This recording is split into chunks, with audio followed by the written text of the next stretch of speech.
আসসালামু আলাইকুম ভিউয়ার্স বন্ধুরা, আজকে আমি আপনাদের দেখাবো টুকরো কাপড় দিয়ে মাথার ব্যান্ড তৈরি করে। তো বন্ধুরা, এই ব্যান্ড তৈরি করার জন্য লাগবে টুকরো কাপড় আর লাগবে চিকন রাবার।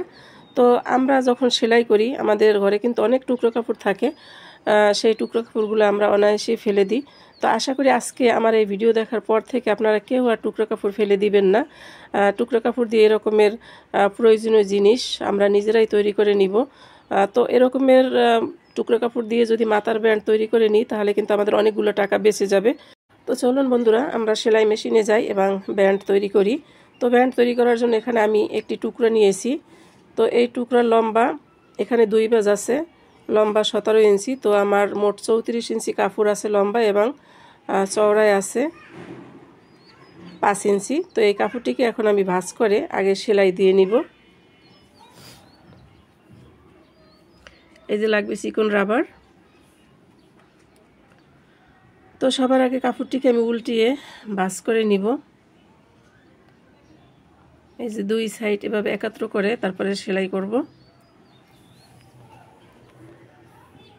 দেখুন, এখান থেকে একটি সেলাই দিয়ে নিব।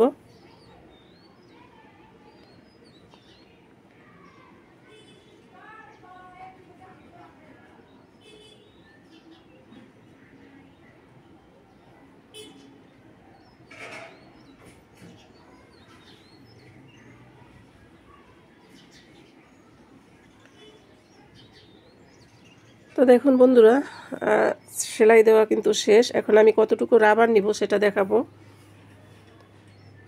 তো অনুমান করে আমরা রাবার নিব। দেখুন, এখানে এতটুকু রাবার আমি নিলাম। তো রাবারটুকু আমি কেটে তারপরে ফিতে দিয়ে মাপ দিয়ে দেখাবো যে কয় ইঞ্চি রাবার আমি নিলাম।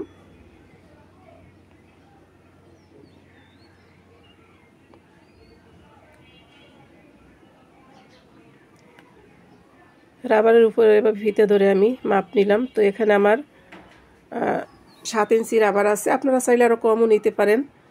তো ব্যান্ডগুলো যেহেতু একটু বড় টাইপের, যাদের মাথায় বেশি চুল তারা কিন্তু এরকমের ব্যান্ড দিয়ে চুল বাঁধলে খুব ভালো লাগবে এবং দেখতেও সুন্দর দেখা যাবে। তো রাবারটিকে আমি এভাবে সেলাই করে নিলাম বন্ধুরা।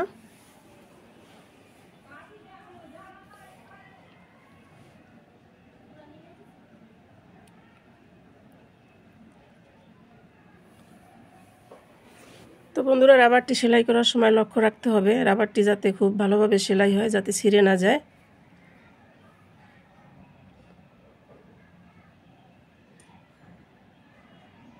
তো দেখুন, রাবার সেলাই করা শেষ।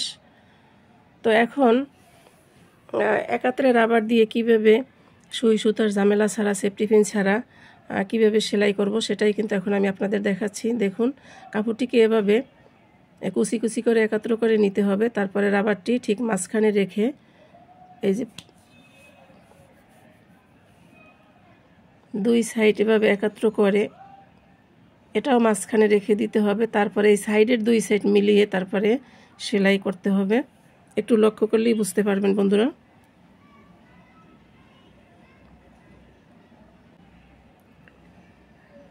তো বন্ধুরা, আরেকটি জিনিস খেয়াল রাখতে হবে, যাতে মাঝখানে যে সাইডটা আমরা রেখে দিয়েছি সেই সাইডে যাতে সেলাই না পড়ে, তাহলে কিন্তু একেবারে উল্টানো যাবে না। তো একটু লক্ষ্য করে এভাবে সেলাই করে নিতে হবে।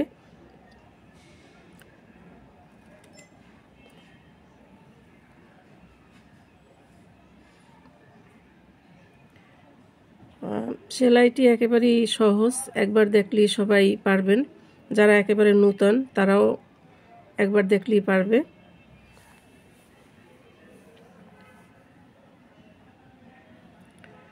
তো বন্ধুরা, এই যে দেখুন সেলাই করা শেষ। এখন উল্টিয়ে যে সাইড একটু খোলা রাখা হয়েছিল সেই সাইড এখন বন্ধ করে দিব। তো বন্ধুরা, আমার এই চ্যানেলে যারা একেবারে নতুন, এখনও সাবস্ক্রাইব করেন নাই, অবশ্যই তারা সাবস্ক্রাইব করে আমার পাশে থাকবেন। আর অলরেডি যারা সাবস্ক্রাইব করেছেন তাদেরকে অসংখ্য অসংখ্য ধন্যবাদ।